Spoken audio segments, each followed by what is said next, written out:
Как мы должны выглядеть во время молитвы? Ну, во-первых, у нас могут быть форс-мажорные какие-то обстоятельства и наша бытовая повседневность. Если у нас форс-мажорные обстоятельства, то есть какая-то экстремальная ситуация, то неважно, как мы выглядим. Мы в любом состоянии, в любом виде можем обратиться к Господу, и если наша молитва будет искренняя, то она будет услышана.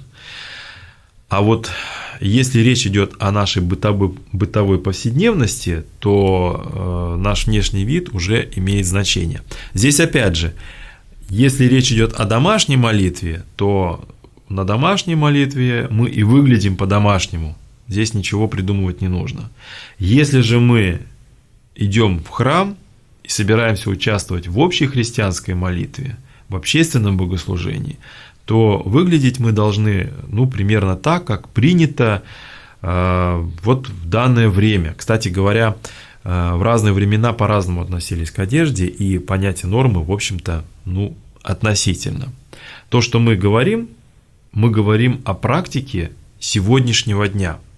Итак, для мужчин, понятно, что шорты, майка, сланцы, все это хорошо для пляжа. А для храма не очень хорошо. Должны быть брюки, рубашка или футболка, или кофта, по погоде.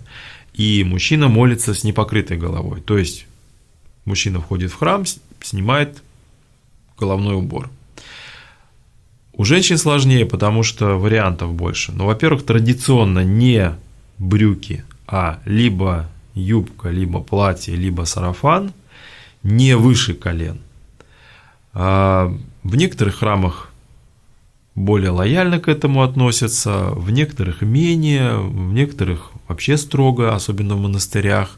В некоторых храмах на входе можно найти большие платки, которые можно повязать просто поверх одежды, чтобы вам можно было спокойно войти в храм, помолиться, чтобы вас никто не дергал, чтобы вы не чувствовали себя там белой вороной.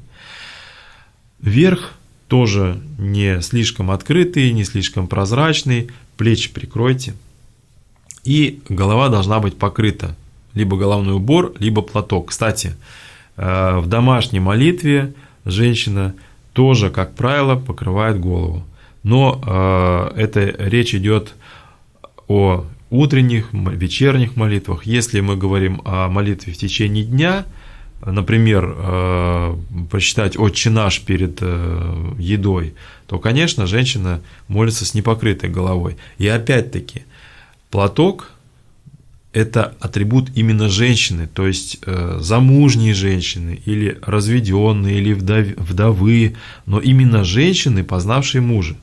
Если же мы говорим о деве, молоденькой девушке или вообще девочке-ребенке, то они молятся всегда и дома, и в храме, во время богослужения, они молятся с непокрытой головой. Могут, конечно, голову покрывать, но вообще-то платок – это атрибут именно женщины. У нас в этом отношении некий перегиб существует. И даже маленьким девочкам обязательно стараются одевать платок, это ни к чему. То есть в одежде могут быть две крайности. С одной стороны, это некая фривольность, чрезмерная открытость, подчеркнутая сексуальность, либо другая крайность, какое-то святошество или ханжество. Общее правило: одежда должна быть скромная, но со вкусом.